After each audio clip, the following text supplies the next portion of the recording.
Most people think you need a big job, a massive deposit, heaps of cash to be able to buy your first real estate investment. But that is not true. The reality is billionaires out there buy real estate every single day with zero money down. And today I'll show you 6 strategies on how you can purchase your first property with $0, minimal or no bank approval instantly. Before we get started, my name is Sanjay and I've purchased 45 properties to date. I'm on the journey to 100 properties and I'm going to be breaking down that full journey from start to finish on this very channel. If you haven't subscribed already, please hit that subscribe button so I can take you through each of these very steps, the good, the bad, so you can get an understanding on how anyone can potentially scale their property portfolio, but more importantly, achieve the lifestyle that property can provide you so you don't trade your time for money. My main goal was always to escape the 9 to 5, and this is exactly what I'm displaying here so we can break it down together, apply it to your life because no strategy is exactly the same. Let's face it, we're all human and we have different circumstances. So on this channel, you'll be able to break down each of the individual strategies, especially this video, based on your circumstances and what suits you, so you can point, shoot, and get that first property with zero down. Now, what I was able to achieve from property isn't usually characterized as the usual strategy, because my first property deal, I literally watched a YouTube video like you're doing right now. I understood the numbers, I understood the strategy, and I worked creatively to be able to do this. I had no big deposit. I didn't have some fancy job. I didn't have a family that's invested into millions and hundreds of millions of dollars into real estate. But in 4.5 years, I was still able to scale my property portfolio to 45 properties because after each time I did it, I learned a lesson and I applied it again and allowed that momentum to really propel me to a greater level. The reality is a lot of people don't even know where to start. So today, these 6 strategies are directly from what I have done. So you are listening to someone that has done this and implemented it. And I can tell you from experience, the goods, the bads, the uglies, and everything in between. These days, people are usually listening to university lecturers or going to business school or trying to understand how to invest into property from their mum and dad. And they've probably bought 1 property, maybe at the absolute maximum 2. So with these very 6 strategies, I want you to get a pen and paper, write them down, leave your comments below if you want to ask any further questions or have any suggestions or want further clarification, or even in this video, we've created a free school community so you can actually jump into that community where every single day we hit hot topics and tips to be able to share with everyone out there on exactly how we do this from not only myself, but other experts in that group. The reason why I felt compelled to make this video is because I've even had students that I've mentored that have only started with $5,000 at the absolute maximum and $0 at the absolute minimum and still purchased a property. One student in particular purchased it with $0 of their own money using one of these strategies. And in the first 6 months, their property grew by over $100,000. And to even stop us there, they even implemented a short-term rental inside their property, so they actually replaced their 9 to 5 income. Now, it's all about the strategy. So let me take you through these 6 very strategies to first get you started. But then once you have the asset, you can amplify and run it like a business. And a lot of people don't get this concept, which is why I'm making this channel, so that you can then run that like a business, obtain that cash flow, and fund your lifestyle, but not only that, duplicate and start to elevate your real estate portfolio. So are you guys ready? Let's jump into it. Strategy number 1, family equity or guarantor. Now, how a family equity works or a guarantor structure works is your family could actually back you with your first real estate purchase. And a lot of the time, people don't understand, but families go out there and buy their first home for security, or they're taught to invest into real estate so you have a home or you own a home. And over time, after a 10-year period, 15-year period, or even a 5-year period, from what you first bought that property at to where it's actually now appreciated to is the equity difference. Now, a lot of the time, banks can allow you to utilize equity to be able to fund another deal, to be able to use a cash out, refinance, or be able to guarantor another loan. So here is how it works. Say you had mum and dad's property for $500,000 10 years ago. Now today, if that grew at a very steady rate, it could be worth $1 million, appreciating by $100,000 per year. And that is not an unusual circumstance. Now with $500,000 worth of equity, usually how the calculations work, so there is a certain loan to value ratio that you can be able to borrow from that equity amount to be able to fund the next real estate asset. This is not an unusual circumstance. Properties can appreciate by $100,000 per year, but for example's sake, say you now have $500,000 in equity from what you purchased it to what it's actually worth now. Usually there's going to be a loan amount on this. But let's just also say, for easy math, that the loan amount is $500,000 as well. The difference between the loan amount and the current value, you can then utilize something called a loan to value ratio. And usually when you're purchasing residential assets, it's 80%. So in theory, you could borrow 80% of that loan to value ratio, which is the $500,000. And that being said, is now $400,000 you could use as equity onto a new real estate deal. The beauty about this is that could be your down payment, that could also contribute to stamp duty costs or any on costs as well, and even fees such as your conveyancers or lawyers at the time of transaction. Now, it's very important to work with an investor group that has the ability to have access to brokers and conveyancers that understand the process to be able to make this happen. But if you're going out there and purchasing your first real estate investment, you could definitely speak to your broker. And if you need help with this, please leave a DM on my Instagram, because I can link you up with a broker very easily that understands this strategy on how to utilize equity and guarantor a loan for another real estate purchase, even if it's for yourself. In reality, if you're now purchasing a property for even worth $1 million, that being said, if your serviceability allows for a purchase of this nature, you could then have that $400,000, which would contribute to the down payment and the deposit alone from the family's equity. Now, how a guarantor also works is, for example, say you could not meet the serviceability requirements. This is not financial advice, and this is why speaking to a broker is very important, but the guarantor could actually guarantor your loan as well, which could be your parents' income, any additional assets that they cash flow from. So in the instance, if you weren't able to meet the repayment obligations, it's okay. The guarantor structure allows to protect you. So in theory, if anyone meets this overall criteria, if your family has a family home, you need to speak to a broker or someone that knows how to invest into real estate and say, look, this is my situation. What are my next steps? Usually a valuation needs to occur, a serviceability requirement needs to take place, and also the overall structure on the guarantor alone or utilizing the equity alone needs to then be explored for you to actually purchase a property with $0 down. But it is very possible, and reach out to someone that knows how to invest into real estate or a broker, and that will get you well on your way.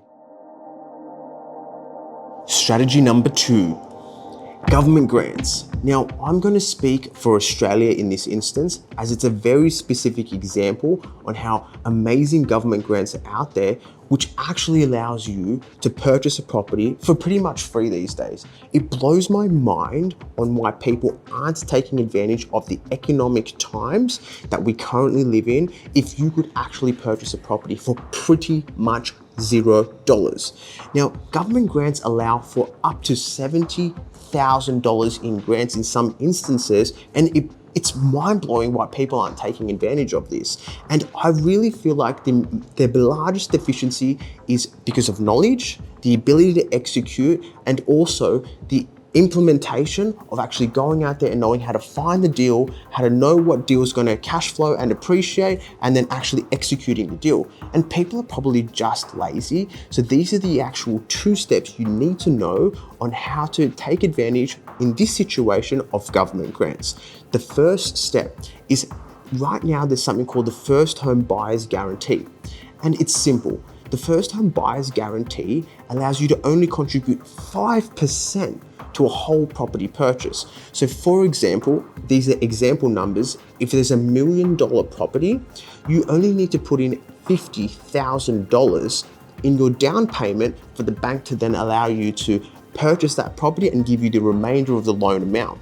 What the government is doing is usually it's an 80% loan to value ratio. And what that actually means is you're supposed to pay up to 20% as your down payment. So you would actually normally pay $200,000. But in this situation, you only pay $50,000 and the government then allows you to forego the additional amount because you don't have to pay a lender's mortgage insurance. And in usual circumstances, you have to pay something called a lender's mortgage insurance if you want to go below that 20% bracket, which is an additional fee you need to pay up front to be able to allow the bank to actually lend you more, which is usually below that 20%. Guys, but that's not where it stops. The current grants as the second step also allow you to have a stamp duty exemption. So there is certain brackets per states, but for example, in New South Wales, just recently, it's now popped past that $800,000 mark where you can purchase a property of more than $800,000 and get a stamp duty exemption. Now, there's certain criteria you need to meet, whether it's income or whether it's the property value, and there's certain thresholds where they actually provide you full exemption or partial exemption. But it's how you invest the money and what type of deal you look at. But in theory, you could have a 5% deposit, which your family can help with that 5% as well. And that's a separate conversation, which you can explore with your broker. You can reach out to us and we can put you in touch with a broker so you can understand that strategy. And the second one is the stamp duty exemption, which you actually don't pay stamp duty. And that alone itself can save you $40,000 or $50,000 on when you calculate stamp duty on a real estate investment. So it has never been easier, and it blows my mind why people aren't doing this. I actually get passionate thinking about it because you can get into the real estate game with 5% or less, potentially $0, and actually build cash flow if you buy the correct real estate, and also build capital appreciation of up to $100,000 or more per year. Strategy number 3, Airbnb subleases. This is my absolute favorite, and listen up. If you are at $0, you don't have the confidence to invest into real estate, this could be the most important one for you. I've done this multiple times, and a lot of my Instagram shows a lot of the Airbnb subleasing, or even me converting my own properties to Airbnb, because I can convert a property that makes $400 a week in rent to $1,000 a week in rent, and you can just run it like a business. But Airbnb subleasing is literally leasing someone else's property. So there's no upfront cash. You're like, what's the lease amount per week? And what can I get on Airbnb? And in between is the transformation that you make and the hospitality that you provide to your guests. That's what you get paid for. Now, ideally, everyone uses short-term rentals. When they're going on holidays, it's usually cheaper to get a short-term rental, or even for families. And my best example of this on why it's such an attractive market is because, say you have a family of 4. With usually a family of 4, if they were going to stay at a hotel, the logical thing is they probably need 2 hotel rooms. Say a hotel room is $400 a night, they'd be paying $800 a night. Where with Airbnb, they can get one Airbnb which sleeps 4 people, and it's probably only going to be $250 or $300 a night. It's an absolute no-brainer, even at the arbitrage level. And what that means is at the level of the difference between what they usually have to pay in a hotel and into an Airbnb from the end consumer, which is that family's end. So why sublease? Why get into it? Because if you're struggling for cash and you can't even trust someone like me to show you how to invest into real estate that's done it multiple times, it's okay. There's a product or an option for everyone here. And this individual strategy allows you to do it yourself. I've started a free school community which shows not even myself, but multiple other experts that are in there that have done subleasing. Even one expert that has 150 plus beds in Dubai right now, and he breaks it down, not only outside of myself, on how to do the subleasing model. So you can get started today. Nothing's actually stopping you, right? The information is out there. And it's all for free. I provide it for free. And on top of that, the arbitrage level of what I just explained to you is an absolute no-brainer. And just remember, what you are getting paid for with subleasing is the transformation of what the current landlord could not do, which is providing an amazing experience, providing that hospitality, and just getting it listed online. So if you've got $0, but you've always fancied property and you've always wanted to get into it, and on top of that, you want to obtain financial freedom and replace your 9-to-5 income, you can definitely do this model. Nothing is stopping you except you, because we even provide you the information free. We don't even get anything out of it. So if you want to get started with subleasing, it is a fantastic option. And this is why I think it's one of the most important if you're not even ready to invest into real estate based on your own individual circumstances or your own limiting beliefs. But just remember, it's a limiting belief. It is not stopping you from getting into the market, because in this very video, I'm going to show you 3 more strategies on how you can purchase property with $0 down. Strategy number 4 is, I love this one, by the way. This one's like has to be my most favorite one, is vendor financing. The reason why I love vendor financing is because it actually does take a little bit of intelligence just to get the concept. So I'm going to try and explain it in the most simplistic manner, just from my own words, and how I've even actually implemented this model in my real estate deals. I've actually made it slightly more complicated the way I did it, but I'm going to explain the most simple version. Okay, so how vendor financing works is the actual vendor or the seller provides you a component of financing as part of the deal. Now, people must wonder, how does that even work? Well, this is how it works. Say there's a property for sale for $1 million. And if you were going to now go and request for a mortgage from the bank for that $1 million, you need a 20% down payment. Ignore the grants we've mentioned in all the other strategies, ignore them right now, and ignore all the other options. Just say you had to actually pay that 20%, right? Because let's apply this to other countries like the UAE or the USA or every other market out there. So you now need 20% in your mind. A lot of the time people don't have this 20%, and a lot of the time I don't even like paying the 20%.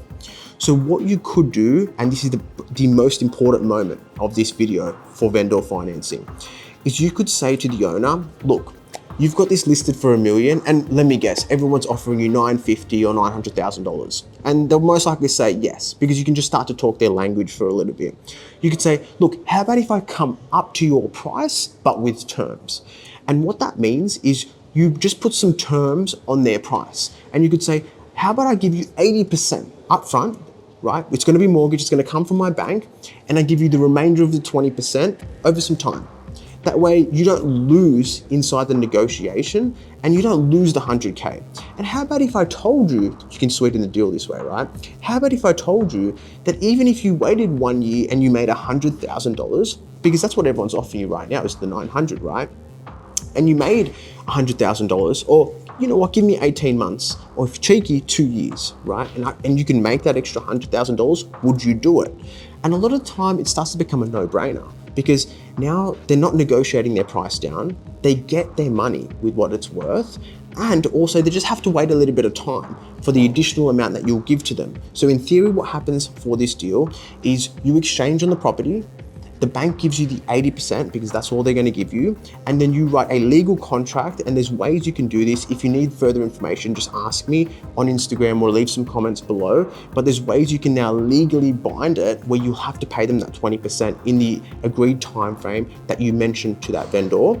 And at that time, this is the kicker, right? You can go and improve the property, improve the tenancy profile or the rental amount, and ensure that even if it's worth $1 million now, in 1 year from now, even if it's worth 1.3, you can get a revalue. The bank will potentially give you the amount that you owe to that vendor, right? And you just do a full revaluation. You still don't use any of your money because the appreciation in that property will pay the additional amount that you refinance out and give to the vendor. Now, if you need further information on this, I'd love to be able to take you through this. So again, just hit me up or just join the free school community. You can ask those type of questions in there. That way you can get a better understanding, but it's very possible. And the place where it happens the most is the USA. It's massive through the US. Just other countries haven't adopted it because there's a lot of people around our social circles that aren't doing it. It's that simple. It's just social conditioning. Strategy number 5. A very logical one, partner with other people. Who's saying you cannot partner with other people with real estate? It's the most limiting belief. You can get into your first deal with partnering with someone. You could just bring the hustle and they could bring the equity. Or what could happen is you could bring some small amount of cash and they can bring the large amount of cash, because every circumstance is different. For example, you might have cash saved up, but you don't have the serviceability. So you could, for example, approach someone like me and be like, hey, I've got 50K or I've got 100K and I really want to get into the real estate game, but I don't have the serviceability, or the banks won't provide me a loan based on my income or my individual circumstances. I've lost my job, so I need to just get in. So you could present that money to your partner and you could go and purchase a property together, and it depends on how experienced that person is. They could cash flow the hell out of it and you both get paid. You could split the profits and you can then roll into the next one. It happens all the time. And there's some very strong legal structures around purchasing properties with partners, whether it's your family or a well-vested investor, but you can definitely do it. And it's the easiest way to get into the market. You can diversify your risk, but also learn from someone that's done it multiple times to get into the market. A lot of the time, you don't need any money because you could bring the hustle. You could say, hey, I have this property, or hey, I know someone that has this property. What can we do with it? And you could then go into it at $0. You could even have your family's equity contribute for your component, partner with someone, so you actually get a head start. There's multiple ways to skin the cat, as they say, or there's multiple ways to look at it on how you can partner with people. But if you just approach someone that does real estate, there's even ways where you can partner, like I've just told you, with zero money down. Strategy number 6. This is another good one, because we've probably got to this point in the video and be like, nah, none of those are for me. I just need to make more money and I'll do it myself. Well, guys, if you still wanted to invest into real estate, there's a way that I'm going to tell you right now where you can learn real estate at the same time and you can make money. And the way that this can occur is called affiliate deals. Now, how affiliate deals work is this. It's simply a referral. So I'm gonna give you 2 ways that you can do an affiliate deal to make some actual serious money from real estate. The first one is you could actually just join a free school community or a paid school community like we've got at Cashflow Property World. And inside that, there's something called an affiliate structure where you can actually recommend this community to other people that would benefit from it, like genuinely benefit from it. They've always wanted to learn from it. And if they upgrade into the paid program, which is like $49 a month, right? The affiliates can get up to 40% for these referrals, 40%. But just recommending someone, month-on-month recurring revenue. Now, imagine you actually referred 100 people over time, right? And you get 40% of the $49. It starts to build, and that's recurring revenue, by the way. It starts to build some serious cash flow, almost like a second job. But the second way you could do this is if, say, for example, you knew someone that wanted to purchase property. You could refer them to a buyer's agent. So you could refer them to me as an example and be like, look, I know this guy knows how to buy property. And usually there's an agency fee or an agent fee of usually up to 2%. Now, say for example, agents get paid $40,000 to do the whole transaction, to make sure the due diligence is done, to make sure they find the property, and to make sure that a property will make their client money. That's the usual fees, usually that 2%. You can get 10% of that actual component from the agent as an affiliate. Some people are making $4,000 per referral in straight cash flow, and usually it's a no-brainer because they know so many family and friends that are actually looking to purchase but they have no idea what to do. And all you could simply do is be like, I know this person, they know how to invest into real estate, I really like their strategy, and I know you're gonna like their strategy, so you may as well actually learn from them and get them to purchase you something and present you something and take you through the whole process and make sure that you actually get the cash flow that the property can actually obtain, and you can get paid 4K in between. Imagine you did that 10 times. It's literally $40,000, and you could almost replace your salary doing it if you really wanted to. So affiliate deals is a fantastic way if you still are struggling with all of these strategies which we've mentioned today, for you to still learn real estate, be part of the process, make it a really high amount of money or cash flow, and also then utilize that money to invest into your own deals at the same time. It's actually a no-brainer, and it happens every single day. People just aren't conditioned to it. You might be thinking, but what's the cash? Well, the reality is that a lot of these strategies require $0 to actually get into the real estate market. But the reality is, if you're willing to sacrifice your effort, your time, and your ability to learn, then if we're talking about the money, I think we've completely solved that with this video. So if you're wanting to learn more, if you're wanting to join the free community, hit the links below, and please, importantly, subscribe to this channel, because I'm just going to continue to break down real estate strategies, the good, the bad, the ugly, on this channel here, and also my property journey from 50 to 100 in this very channel here, so we could all learn together, but more importantly, for allow you to implement the exact strategies so you can get started today. I'll see you in the next one.